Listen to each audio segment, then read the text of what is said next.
This is a presentation about something I just noticed in Mishkan Tefilah, even though it's very familiar. Sometimes the most familiar things are the easiest to miss.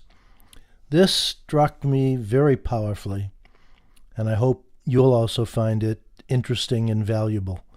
As you'll see, it all boils down to emphasizing one word. If you're listening to this, you are probably well aware that we sing this song in just about every service. Mi chamocha, who is like you?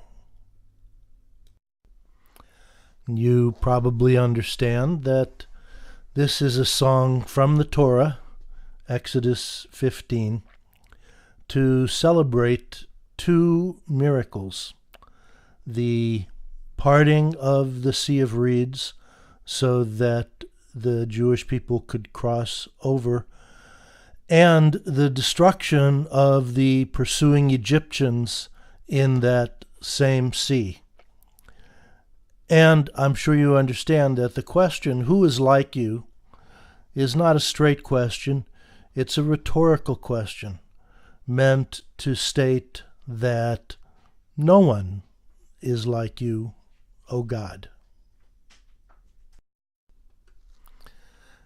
Now, this is in every service, but interestingly, it's not in the siddur, which is the service that most directly celebrates the Exodus.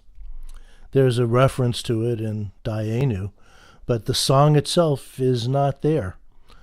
You might think it belongs there, but it wasn't selected. And more interestingly, more important, you certainly might think that this Seder idea that each person should feel that he or she personally experienced the Exodus applies here.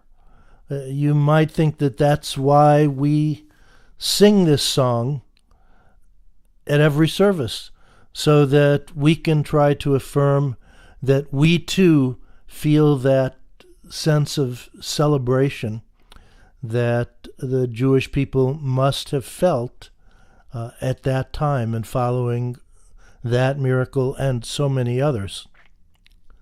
But here's the interesting part that I just noticed. That's not what Mishkan Tefilah tells us. Here is how Mishkan Tefilah introduces Mi Chamocha with these words, and we've read them countless times. And I think we just kind of read them, let us continue to work for the day when the nations will be one and at peace.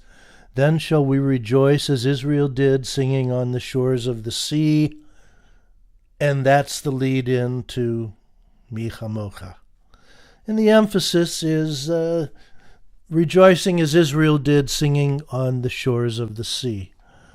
But there's a powerful statement here, and we shouldn't pass over it lightly. If we look carefully at these words, we notice the word then shall we rejoice as Israel did. In other words, then means this is something for us that's in the future. Interesting. What's happening here is that a fascinating equivalence is being created. The song Mi Chamocha celebrates the culminating miracles of the Exodus that made us a free people. But what it's saying that the time that we, the people living now, will rejoice in that way is the time when the Messianic age arrives, when all the nations are one and at peace. In other words, that time, that event, which clearly hasn't come yet, that's the equivalent of the event of the Jews successfully completing the Exodus.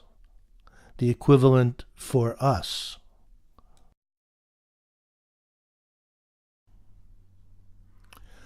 So I'm saying this again comes down to emphasis.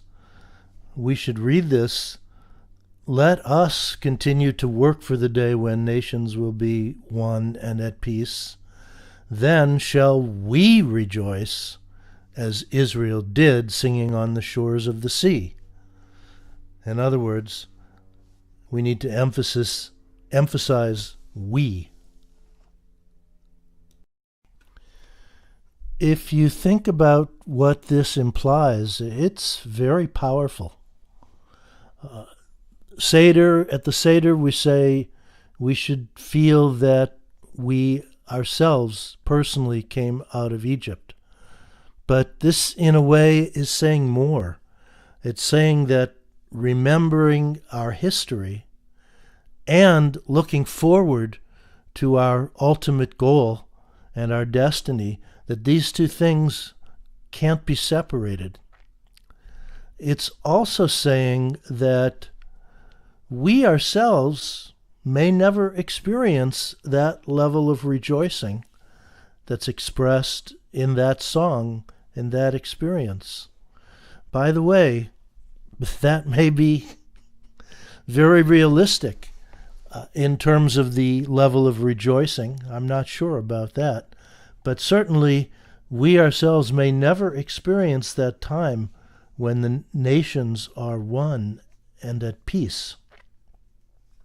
Finally, there's a subtle change in the reason to rejoice between the text of that song originally in the Torah and what is being suggested here.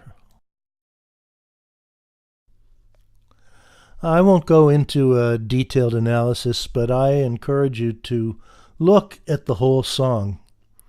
And that song, I think it's pretty clear, it's a victory song.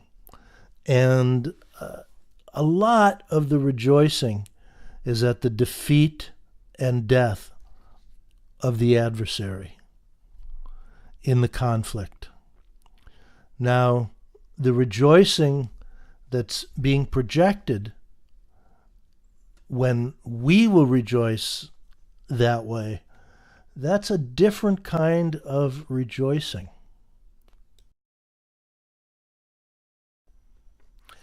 That's a rejoicing not about our victory over some other people or any people's victory over any other people. Rather, it's a rejoicing about the nations becoming one and at peace. So we're not winning over other people, we're winning over everything that divides human beings.